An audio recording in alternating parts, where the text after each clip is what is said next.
नमस्कार.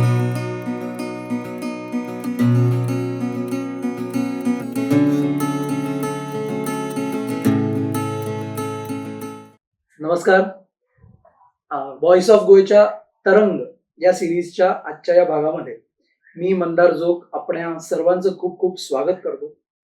आजच्या या भागामध्ये आपल्याबरोबर गप्पा गोष्टी करण्यासाठी इथे आहेत भारतभर ज्यांनी एक वास्तववादी नाटक आणि वास्तववादी अभिनय शैली यावर त्यांचा खूप गाढा अभ्यास आहे आणि त्या अनुषंगाने जे वेगवेगळ्या इन्स्टिट्यूट्समध्ये व्हिजिटिंग फॅकल्टी म्हणून काम करतात, कार्यरत आहेत, ते अनिरुद्ध कुटवड सर.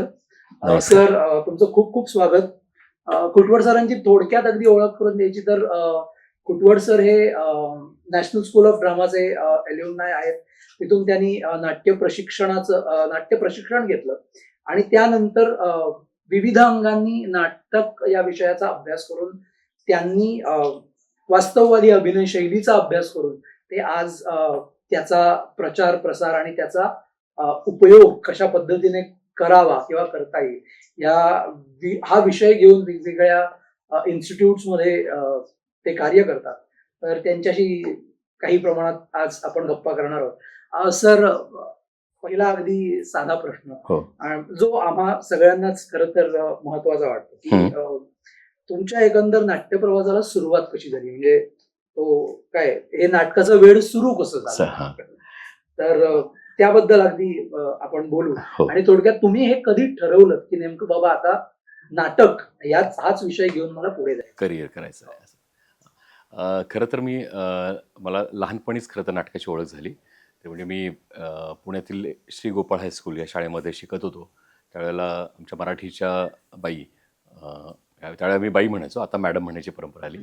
तर अंबिकेबाई यांनी उत्साहाने आमच्या काही स्टुडंट्स मित्रांना एकत्र करून त्यांनी सकाळ नाट्यवाचन स्पर्धा एक पुण्यामध्ये होत असायची. ती तेव्हापासून, आता ही गोष्ट खूप अलीकडची आहे, जवळजवळ 80च्या दशकातली आपण म्हणायला हरकत नाही.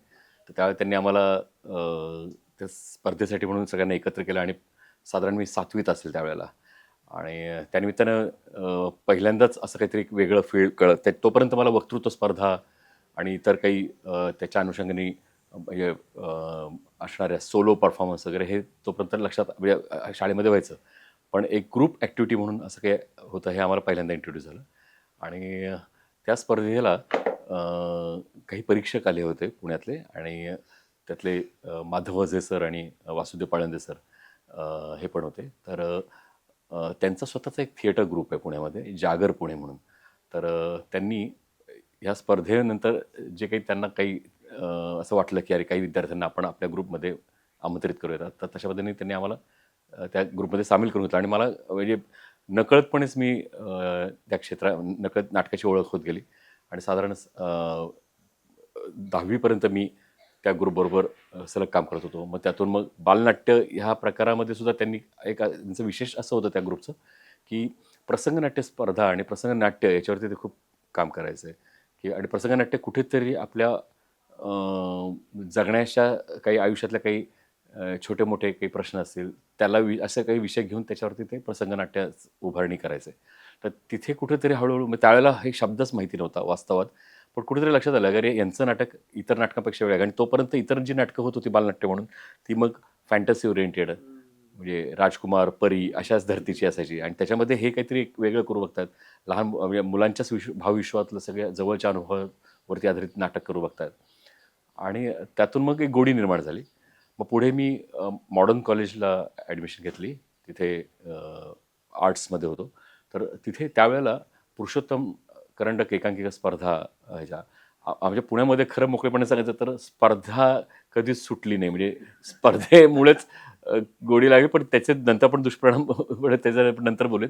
पण एक मात्र चांगलीच गोष्ट की स्पर्धेमुळे एनकरेजमेंट मिळत होती त्यावेळेला. आणि तसंच मग मी पुरुषोत्तम एकांकिका स्पर्धेमध्ये आधी काही माझे सिनियर काही मित्र त्यांच्यावर मी काम करत होतो. त्यातले काही महत्त्वाचं सांगायचं झालं तर गगनविहारी बोराटे, सुहास कुलकर्णी असे चांगले मित्र होते जे थिएटर फील्डमध्ये ॲज अ दिग्दर्शक म्हणून ते ऑलरेडी नावारूपाला आलेले होते. त्यांच्यावर मी काही प्रमाणात काम केलं. आणि मग पुढे मला संधी मिळाली 3rd इयरला. तर त्यावेळेला मी सतीश आळेकरांचा भिंत हे एकांकिका केली.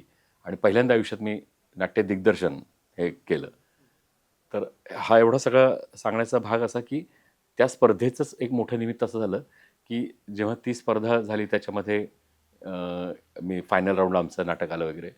महत्त्वाचा मुद्दा सांगायचा असा की त्या स्पर्धेचं एक खूप कॉन्ट्रिब्युशन असं माझ्या आयुष्यामध्ये की त्या स्पर्धेचे जे प्रमुख होते राजाभाऊ नातू, त्यांना एक चांगली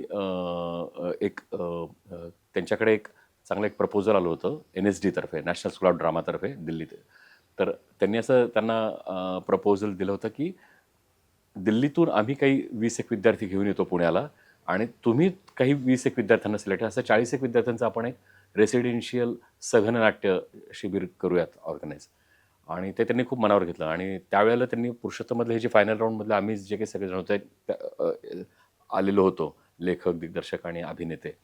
तर अशा काही आम्हाला मुलांना त्यांनी एकत्र केलं आणि आम्हाला सांगितलं की तुम्हाला जर इंटरेस्ट असेल तुम्ही 40 दिवस फक्त तुम्हाला काढावे लागतील आयुष्यातले, म्हणजे तुमच्या कॉलेजमधल्या दिवसांमधले, आणि तुम्ही हे जरूर करा ही. आणि आमच्यासाठी सुद्धा ती एक मोठी संधी होती.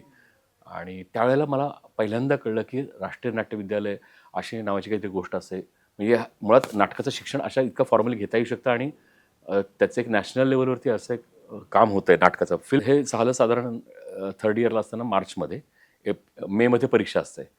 तर आणि त्या वर्कशॉप झाल्यानंतर त्याच मार्च एंडपर्यंत ॲडव्हर्टाईज झाली NSDची आणि त्यांनी पण आम्हाला सांगितलंच म्हणजे वर्कशॉपमध्ये. कीर्ती जैनी त्यावेळेच्या प्रमुख होत्या. त्या आल्या होत्या समारोपाच्या कार्यक्रमाला.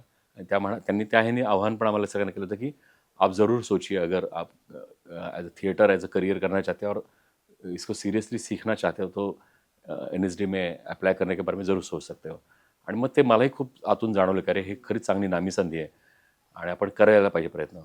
मग इकडे मी थर्ड इयरचे पेपर दिले, तिकडे इंटरव्ह्यू दिला आणि म्हणजे वर्ष वाया नाही गेले एवढंच होतं की इकडे पास आउट होता होता मी NSDमध्ये सिलेक्ट झालो. So it was a smooth transition हां, असं आपण म्हणू अगदी. शकतो. तर तुम्ही आता सांगताना माधव गजे किंवा बन्सी कौर किंवा कीर्ती जैन यांचा उल्लेख केला. हो, तसं NSD मध्ये शिकत असताना म्हणजे हो. तुमच्यावर असे काही दिग्दर्शक, तुमचे सहकलाकार किंवा तुमचे सिनियर स्टुडंट्स यांचा कदाचित अभिनय आणि हे शिकत असताना एक पगडा असेल. तर बरोबर. अशी काही नावं आठवतात का की ज्यांचा तुमच्या अभिनय किंवा एकंदरीत नाटक या विषयाची हे करताना की शिक्षण घेताना तुम्हाला काही दिग्दर्शक आणि नाट्य कलाकारांचा प्रभाव तुमच्याला सुरुवातीला होता, बरोबर. अशी काही नावं आठवतात? हो, नक्कीच. कारण की काही माझे जे शिक्षक म्हणूयात किंवा दिग्दर्शक म्हणूयात, की त्यांचं खूप कॉन्ट्रिब्युशन आहे माझ्या नजरिया, माझा एक दृष्टिकोन तयार व्हायला नाटकामध्ये. आणि एक नुसतं सिरियस म्हणजे काय तर एक त्यातही आपल्याला नेमकं काय करायचं आहे हे गवसणं फार आवश्यक असतं. नाट्यक्षेत्र एवढं आवाढव्य आहे, इतके वेगळे त्याच्यामध्ये आस्पेक्ट्स आहेत, डिझाईन आस्पेक्ट्स आहेत, दिग्दर्शन आहेच आहे, अभिनयामध्ये सुद्धा इतके अलग प्रकार आहेत. आणि ते 3 वर्षाचं जे शिक्षण होतं ते इतकं म्हणजे डेप्थफुल होतं, एक बेसफुल होतं, की त्याच्यामुळे खूपच एक नवा दृष्टिकोन हळूहळू तयार होत गेला. एक नवीन फॉर्म्स त्यात कळाले. तर त्याच्यामध्ये जी महत्त्वाची जर नावं सांगायची झाली शिक्षक आणि काही दिग्दर्शकांचं, त्यातलं म्हणजे ब.व. कारंथ यांचं मी आवर्जून नाव घेईन. आणि त्याचबरोबर अनामिका हक्सर, अनुराधा कपूर, रॉबिन दास अशा प्रकारचे दिग्दर्शक आणि शिक्षक मला लाभले, की ज्यांनी BM शहा एक त्यातले एक महत्त्वाचे अजून एक दिग्दर्शक आहेत, की ज्यांनी फक्त आम्हाला शिकवलं नाही, पण त्यांनी आम्हाला मोटिवेट केलं आप आतमध्ये बघायला. की मग पुढे जेव्हा ट्रेनर किंवा रिअलिस्टिक ऍक्टिंग स्टाईल मध्ये तुम्ही जेव्हा आज हं. लेक्चर्स कंडक्ट करता किंवा हो. रिअलिस्टिक ऍक्टिंग स्टाईल घेऊन तुम्ही जेव्हा काम करता, तेव्हा मग आजच्या भारताच्या परिप्रेक्षात किंवा अगदी तुम्ही सुरुवात केली तेव्हापासून आजपर्यंतच्या भारताच्या परिप्रेक्षात ज्या ठिकाणी म्हणजे व्हिज्युअल आणि स्टायलाइज्ड काही जे फॉर्म्स आहेत ते खूप डॉमिनंट आहेत, तर त्या संदर्भात तुम्हाला वास्तववादी अभिनय हा किती आणि कसा महत्वाचा वाटतो? हा जर प्रश्न जरा थोडासा म्हणजे आपण थोडासा तो पाहिजे तर कन्साइज करू की आता तुम्ही एखादं नाटक दिग्दर्शन करत असताना हो, हो. त्याच्या ती संहिता निवड करण्यापासून ते सादर करेपर्यंत त्यातला जो वास्तववादी अभिनय किंवा एकंदरीत वास्तववादी नाटक तयार करण्याचा जो प्रकार आहे, हो जो इनहेरंटलीच भारतामध्ये आपल्याला थोडस लार्जर देन लाईफ आणि अशा पद्धतीचं अगदी. किंवा व्हिज्युअली आपल्याकडे ती परंपरा appealing आहे. ही मुळात जास्त आपला आहे. पारंपरिक त्यामुळे रंगमंच जो आहे तो भारतामध्ये त्या हम्म. भारताच्या परिप्रेक्षात या बरोबर अगदी वास्तववादी अभिनयाला तुम्ही कसं बघता? हो, म्हणजे त्याचं महत्त्व अगदी, आणि अगदी. असं. मी थोडं जरा हे म्हणजे वेगळ्या पद्धतीने सांगायचा प्रयत्न करतो. थोडंसं आपण त्या त्या काळानुसार जरा एक समजून घ्यायचा प्रयत्न करूया. मी ज्या मी 94 साली पास आउट झालो आणि मग 94-95 नंतर मग मी फ्रीलान्स करायला लागलो आणि काम करायला सुरुवात केली. आणि त्या काळात जे आपल्या इथे रंगमंच घडत होता, की एकतर एका बाजूला जसं मी म्हटलं, की विजयाबाईंची नाटकं 95च्या अलीकडची महत्त्व आहे. हो. पण त्यांच्यासारखे परत दिग्दर्शक मला तेवढे फार कमी जाणवतात. म्हणजे वामन केंद्रे आहेत, चंद्रकांत कुलकर्णी आहेत. त्यांची काही नाटकं खरंच अभ्यासण्यासारखी आहेत. पण त्याच्याशिवाय मग बाकी मराठीमध्ये वास्तववादी नाटकावरती आधारित असं काही अशा प्रकारचं नाटक करणारे दिग्दर्शक कमी होत गेले, खरं सांगायचं तर. आणि त्या काळात मी फील्डमध्ये आलेलो होतो. दुसऱ्या बाजूला एक त्या काळामध्ये आणखीन एक मोठी महत्त्वाची गोष्ट घडली 90च्या दशकानंतर ते 2000च्या दशकात काळात, की वेगळ्या राज्यांमध्येच म्हणजे खास करून कर्नाटक असेल, केरळ असेल किंवा इव्हन उत्तर भारतामध्ये सुद्धा काही खास करून नॉर्थ ईस्टमधली काही राज्यात, आसाम असेल. बंगाली थिएटर एक अजूनही एका वेगळ्या सॅच्युरेशनमध्ये आहे. पण ही जी काही राज्य आहेत तिथे नृत्य नाट्य, म्युझिकल नाटक आणि त्याच्याच बरोबर मुव्हमेंट बेस किंवा ज्याला फिजिकल थिएटर म्हणत अशा प्रकारच्या एक वेगळ्या मुव्हमेंट खूप ॲक्टिव्हली कार्यरत झाल्या होत्या. आणि त्या काळात म्हणजे अगदी पणिक्कर सर असतील, कर्नाटकमध्ये प्रसन्नजी असतील, नंतर नॉर्थ मणिपूरचे रतन थय्याम आहेत. तर अशा सगळ्या प्रकारचे दिग्दर्शक इतके त्यांचं एक खूप गाढं काम, त्यांचं खूप कॉन्ट्रीब्युशन एक दिसत होतं भारत पातळीवरती. त्या अर्थानं वास्तववादी अभिनय किंवा वास्तववादी नाटक करणारे दिग्दर्शक मग काही जे महत्त्वाचे होते ते जसे एम के रॅना एक त्यातले एक महत्त्वाचे दिग्दर्शक आहेत असं मी म्हणेन. नंतर इब्राहिम अलकाजी सर आणि विजयाबाईंबद्दल म्हणलोच, पण पुढची जी पिढी आहे त्याच्यामध्ये एम के रॅना आहेत. नंतर त्या काळात अजून भानू भारती एक महत्त्वाचे त्या काळातले दिग्दर्शक, की असे काही दिग्दर्शक ते करत होते. पण हळूहळू काय झालं होतं त्या काळामध्ये ना, एक असा एक वातावरण असं तयार झालं होतं की अरे भारत में रियलिज्म रहा ही कहा, थिएटर में रियलिज्म रहा का, क्योंकि हमारी तो परंपरा अलग आहे. आणि मग त्यावेळेला एक गव्हर्नमेंट न सुद्धा एक पारंपरिक कला, पारंपरिक नाटक याला जास्त एक मोटिवेट किंवा प्रेरणा देण्याच्या दृष्टीनं नकळत त्या पद्धतीचे फंडिंग, त्या पद्धतीच्या स्कीम्स द्यायला सुरुवात केली होती. आणि मग त्याचं एक वेगळं वातावरण तयार झालं. जणू काही वास्तववादी नाटक लुप्त होते की काय अशी एक वातावरण केलं गेलं होतं. आणि मग असं लक्षात आलं की अरे की हे खरंच असं आहे का हे क्रिएट केलेलं आहे. आणि मग खरं अगदी मोकळेपणे सांगतात हे क्रिएट केलेलं वातावरण होतं. How much truth is truthful अभिनयाच्या संदर्भात? हां. म्हणजे जसं स्टॅनिस्लावस्कीच्या यातनं तुम्ही सांगता की अंडरस्टँडिंग आणि एक्नॉलेजमेंट ऑफ सराउंडिंग्स आणि हे सगळं बरोबर. या हो. स्किल्स आणि how much truth is truthful in a play. हम्म. तर या अनुषंगाने अगदी अगदी. थोडक्यात हां, पहिल्यांदा मी आपण ज्याला रिअलिस्टिक ॲक्टिंग इंग्लिशमध्ये म्हणतो, त्याला मराठीत आपण त्याला वास्तवाभासी अभिनय असं म्हणूयात, असं मला वाटतं. कारण की हा मला शब्द जास्त महत्त्वाचा वाटतो. वास्तववादी अभिनय असू शकत नाही, वास्तववादी नाटक असू शकतं, है ना? तर आणि हा शब्द मला वसंताबाजी डहाके यांनी सुचवला होता एका आमच्या अकॅडमिक डिस्कशनमध्ये. आणि मला तो फार महत्त्वाचा वाटला आणि त्याच्यामध्ये नजरियाच बदलतो, की वास्तवाचा आभास आपल्या आता तिकडनं आपल्याला ट्रूथपर्यंत येता येईल. मग जर हे आभासी आहे अभिनय, तर सत्य पण आभासी आहे. ते सत्य त्या अर्थानं आयुष्यातलं सत्य म्हणजे अशा अर्थानं नाही आहे किंवा आपण ज्याला खरं म्हणू. तर रिअलिस्टिक मीन्स नॉट रिअल हे पहिल्यांदा अधिक मनाशी खुणगाठ बांधावी लागते. बऱ्याच वेळा काही लोक रिअलिस्टिक म्हणता म्हणता इतकं रिअल करायला करून बसतात की ते नाटक म्हणजे असं वाटायला लागतं की अरे आता थांबावं की काय जाऊन, की इतकं रिअल का? कारण की ती कलात्मकता त्यातली मग संपुष्टात येते. कारण की तुम्हाला खरेपणाचा आभास द्यायचा आहे, खरं काहीच करायचं नाही. एकदा हे कळलं की मग किती खरेपणाचा आभास देताना मग किती खरं करायचं हे पण कळतं. आता तिकडनं करत की आता बऱ्याच वेळा काही जण आता एका जण मी म्हटलं की खरं करायचं नाही हेच आपल्याला कळलंय, पण जेव्हा आपल्याला खरं नाही करायचं, कारण की आपण म्हणतानाच आपण असं एक संबोधतो की नाटक मुळात ही खोट्याचं खरं करून दाखवायची कला आहे. आपण सगळं जे काही करतो ते खोटं खोटंच करतो. त्याच्यामध्ये फार छान असं बघतोय की एकदा आपण मानलं की नाटक हे खोटंच आहे, मग त्यात अजून खोटेपणा कशाला दाखवायचा? त्यातला सच्चेपणा शोधूयात ना. ते किती सच्चेपणानं दाखवता येईल, करता येईल आतून. आणि मग सच्चेपणा म्हणजे नेमकं तरी काय? खरेपणा म्हणजे नेमकं काय? सत्य म्हणजे काय? तर सत्य म्हणजे कुठेतरी तुम्हाला आतून अभिनेत्याला जाणवणं की ते पात्र मी करत असताना त्या पात्राच्या विचारानं आणि संवेदनेनं मला तो अनुभव घेता येतोय का? आणि अनुभव घेता येतो का? हा फार महत्वाचा आहे. ही पूर्ण कला जी आहे रिअलिस्टिक ॲक्टिंग किंवा ज्याला आपण मराठीमध्ये वास्तवाभासी अभिनय म्हणूयात, ही कला अनुभव घेण्याची कला आहे. आधी अभिनेत्याने घेण्याची आणि मग प्रेक्षकांना देण्याची. आपल्याकडे लगेच देण्याकडेच कल असतो. मी असं करतो, मी तसं करतो, मी अशी एंट्री घेतो आणि हे असं तसं हाऊ टू डू ह्या ह्याच्यामध्ये आपण व्हॉट टू डू आणि why I am doing it हे विसरून जातो. आणि हा सच्चेपणा ह्या 2 शब्दामध्ये दडलेला आहे. तुम्ही काय करताय? तुमची ॲक्शन काय आहे? तुम्हाला जी भूमिका मिळाली त्या त्या दृष्टीने तुम्ही काय करताय आणि का करताय? तसं आपण कळत किंवा नकळत पण आपल्या आयुष्यात हा विचार चालू असतो. बऱ्याच वेळेला आपण कितीही जरी म्हटलं, की नाही मी हे काही विचारपूर्वक नाही केलं, माझ्याकडनं घडून गेलं. पण ते घडून जरी गेलं तरी ते सबकॉन्शियस लेव्हलवरती तुम्ही काहीतरी विचार म्हणून त्यातून घडून गेलेलं असं.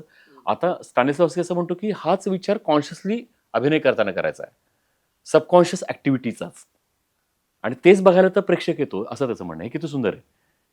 की तुम्हाला तुम्ही बोलणं ही जर कॉन्शियस ॲक्टिव्हिटी असेल, तर त्याच्याबरोबर तुमचं वागणं, तुमचे भाव, तुम्हाला आतून वाटणारं तुम्हाला येणारं फिलिंग, तुम्ही देऊ इच्छिणारी रिॲक्शन, हे सगळे ह्याच्यावरती काही काम हे सगळं सबकॉन्शियस ॲक्टिव्हिटीशी जोडलं गेलं आहे.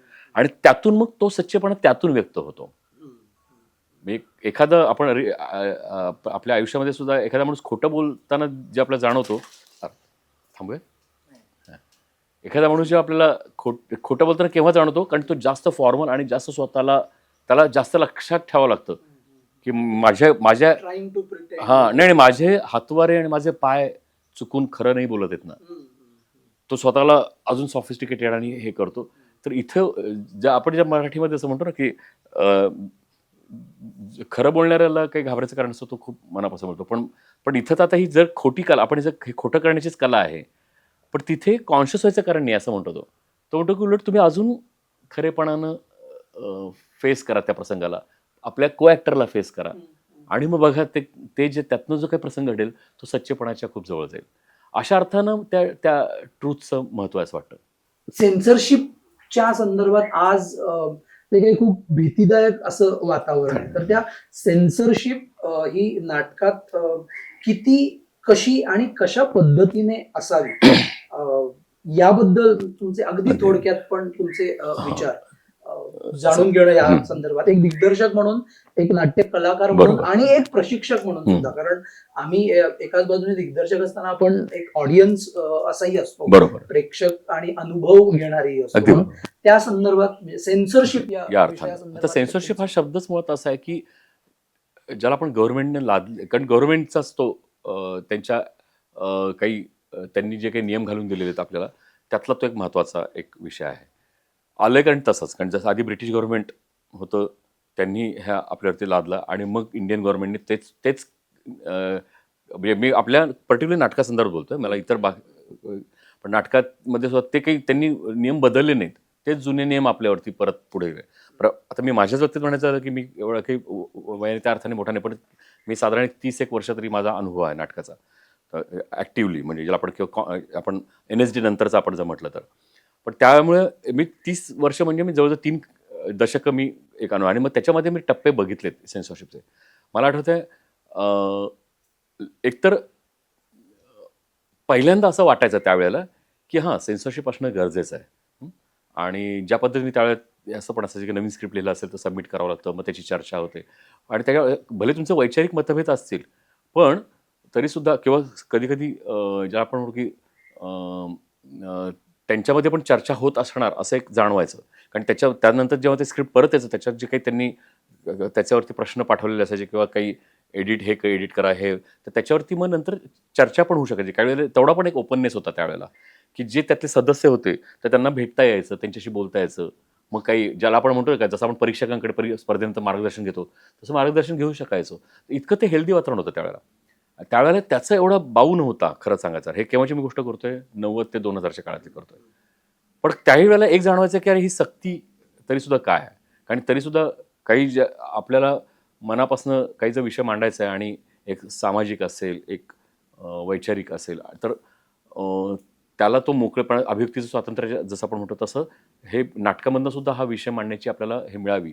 आणि त्या कधी-कधी मग काही नाटकांच्या बाबतीत जेव्हा आक्षेप घेतला जातो त्यावेळेला मग असं जाणवायचं की अरे हे असं व्हायला नको होतं, पण झालंय. आणि पण असं त्यावेळेला रेअर होतं. पण त्यानंतर जे काही घडत गेलं, पुढच्या आत्ताचे काही, खास करून मी आता गेले काही 15-1 वर्ष मध्ये रवीच्या काळ बघतोय. आता म्हणजे तुम्ही ह्या विषयावर नाटक लिहू शकत नाही किंवा ह्या पद्धतीचं नाटक सिलेक्ट करू शकत नाही. अशा पद्धतीचं काहीतरी एक वातावरण झालंय कसं वाटतं.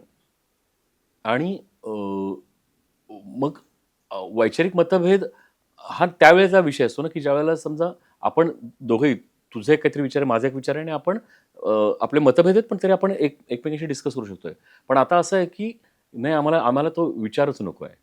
या पद्धतीचं हे नको आहे. आणि अशा पद्धतीचं आता एक वेगळी सेन्सॉरशिप आलेली आहे. आणि त्याला दुर्दैवानं खरं सांगायचं तर गव्हर्नमेंटचं सेन्सॉर मंडळ सुद्धा कधी-कधी जेव्हा सपोर्ट करतं, त्यावेळेला मात्र आश्चर्य वाटतं. कारण की ते एक मला एका पॉइंटपर्यंत सेन्सॉरशिपचं महत्त्व ह्या अर्थाने वाटतं, की काही जण अभिव्यक्ती स्वातंत्र्याच्या नावाखाली जर खूपच काय आपण म्हणूयात, म्हणजे त्याला स्वैर अशा पद्धतीने करायला लागलं तर तिथे कंट्रोल करण्याची ठीक आहे. पण याचा अर्थ असं नाही ना, की एक तुम्ही वैचारिक बंधनं नाही घालू शकत ना. विचार हे सगळ्या प्रकारचे विचार आपल्याकडे, सगळ्या प्रकारचे फिलॉसॉफी वरती आधारित, सगळ्या प्रकारचे, जसं धर्म आहे तसं सगळ्या प्रकारचे विचार पण नांदतात आणि एकमेकांशी आपण सगळे एकत्र जसं नांदतो तसं विचार पण नांदतात ना. आणि त्या दृष्टीने नाटक पण तशी लिहिली जातात, खेळली जातात. पण आता त्याच्यावरतीच गदा येते, की असं आता वातावरण काही 10-10-20 वर्षात, 10-15 वर्षात जे काही बघायला मिळतंय. आणि काही-काही मग माझ्याच काही जवळच्या काही मित्रांच्या नाटकांच्या वरती जेव्हा काही असं त्यांना जेव्हा फेस करावं लागतं, जेव्हा मी बघतो. आता माझ्या बाबतीत कसं झालं, की मी अकॅडमिक पद्धतीचं जास्त मी काम करत असल्यामुळं, मी जी आणि वास्तववादी नाटक हा माझी अभिरुची आणि माझा विषय असल्यामुळं, माझी बरीचशी नाटकं ही 70च्या दशकातली मी केलेली आहेत. आता नव्यानं केलीत अर्थात, पण ती त्या काळातली आहे. किंवा 70च्या दशकात ते अगदी 2010 पर्यंतच्या काही लेखकांची. आताची नवीन नाटकं ती, कारण आता फॉर्म पण बदलत गेलेत आता नवीन नाटकाचे. पण त्यामुळे माझं नेहमीच अभिरुची त्याची राहिल्यामुळं ती नाटक ऑलरेडी सेन्सॉर्ड झालं असल्यामुळं त्याला मला त्या अर्थानं कधी प्रॉब्लेम नाही आला. म्हणजे आम्हाला एका वेळेला एकदा प्रॉब्लेम येईल की काय असं वाटलं होतं, पण नाही आला. तो म्हणजे तुला एकदा उदाहरण सांगतो. कोल्हापूरला मी प्रत्यय रंगमंचासाठी मी 2005 साली कबीर हे नाटक, म्हणजे कबीरा खडा बाजार में हे नाटक मी करायला घेतलं होतं. आणि त्यावेळेला रिहर्सलच्या दरम्यान आम्हाला एक असं, काही जणांनी असं एक रिहर्सलमध्ये जाणीव करून दिली होती, की कोल्हापूरमध्ये काही लोकांना हा विषय कदाचित हे होणार नाही, आणि ह्याबद्दल असं चाललं, की असं कसं नाटक निवडलं यांनी.